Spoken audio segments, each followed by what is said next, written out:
Assalamualaikum warahmatullahi wabarakatuh.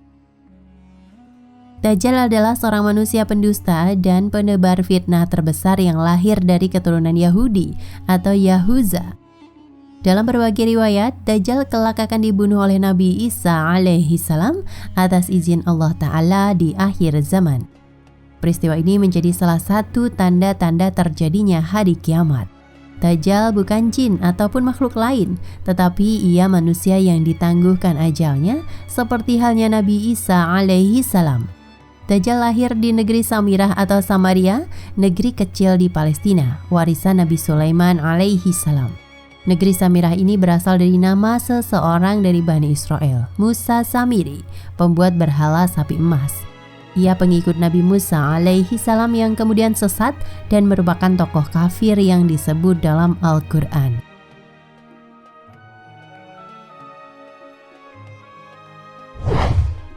Dajjal lahir dari seorang ayah dan ibu keturunan Yahuza atau Yahudi yang 31 tahun tidak dikaruniai anak.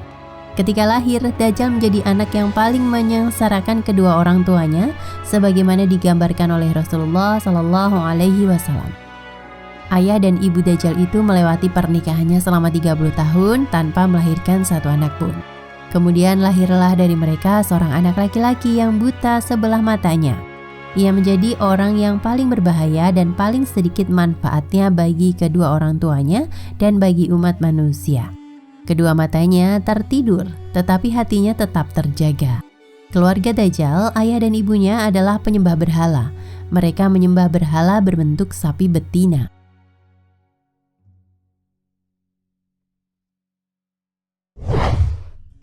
Menurut Dr. Isa Daud dalam bukunya, Kemunculan Dajjal di Segitiga Bermuda.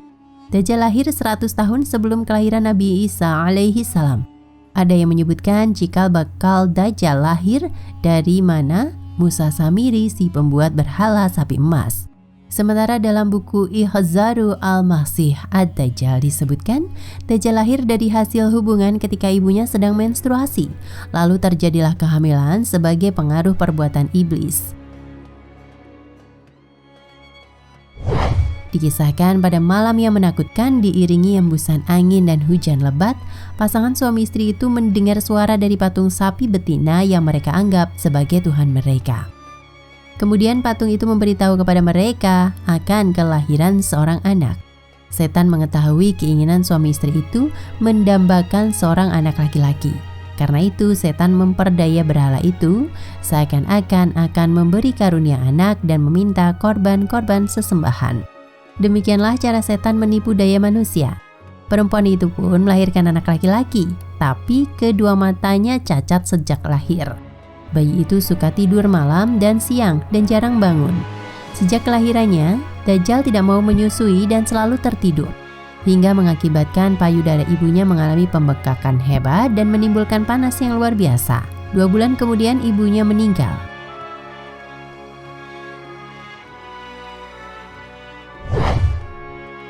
Ayah Dajjal berpostur tinggi, gemuk dan memiliki hidung seperti paruh burung, sedangkan ibunya berbadan gemuk.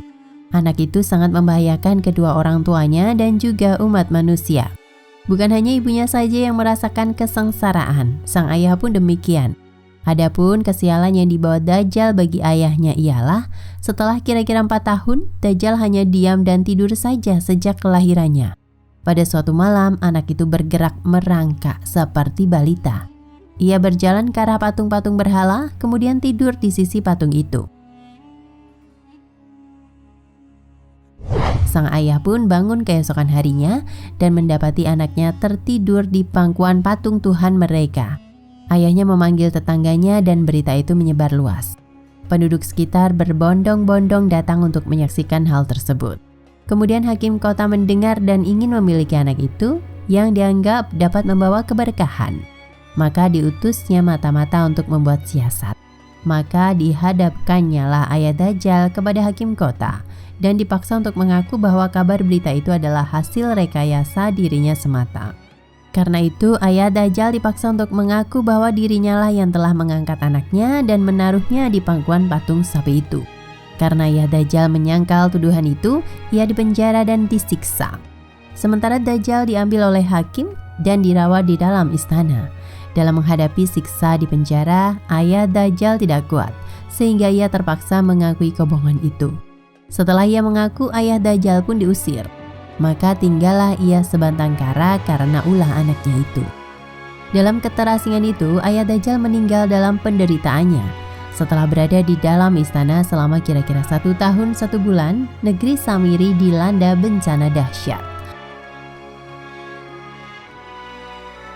Allah Ta'ala memusnahkan negeri itu karena perbuatan penduduknya menyembah berhala dan maksiat yang melampaui batas. Kemudian Allah memerintahkan Jibril menyelamatkan anak itu dan membawanya ke sebuah pulau terpencil yang terletak di tengah-tengah lautan luas yang disebut Laut Yaman. Pulau yang didiami Dajjal ini dikenal dengan nama Jazirah As-Suban Ar-Rahib wa Ad-Dabbah Al-Halbah, yakni sebuah pulau yang terdapat ular mengerikan dan hewan berbulu tebal. Hewan melata yang berbulu lebat inilah yang menjaga selama Dajjal mendiami pulau itu. Hewan ini disebut sebagai Al-Jassasah yang bisa bicara layaknya manusia. Pulau itu berukuran kecil, bagaikan tumpukan bebatuan. Pulau itu terpisah dari gugusan pulau-pulau yang banyak jumlahnya. Dajjal sepanjang hari sepanjang tahun selalu tidur layaknya penghuni gua. Untuk diketahui, kisah Dajjal ini tidak ditemui dalam riwayat yang sahih. Adapun kebenarannya, kita masih membutuhkan referensi yang sahih selain yang diceritakan oleh buku-buku dan literatur di atas. Jika memang kisah tersebut benar adanya, maka kita memohon kepada Allah Ta'ala agar diberi rahmat dan taufik sehingga bisa selamat dari fitnah Dajjal di akhir zaman nanti. Wallahu a'lam bishawab.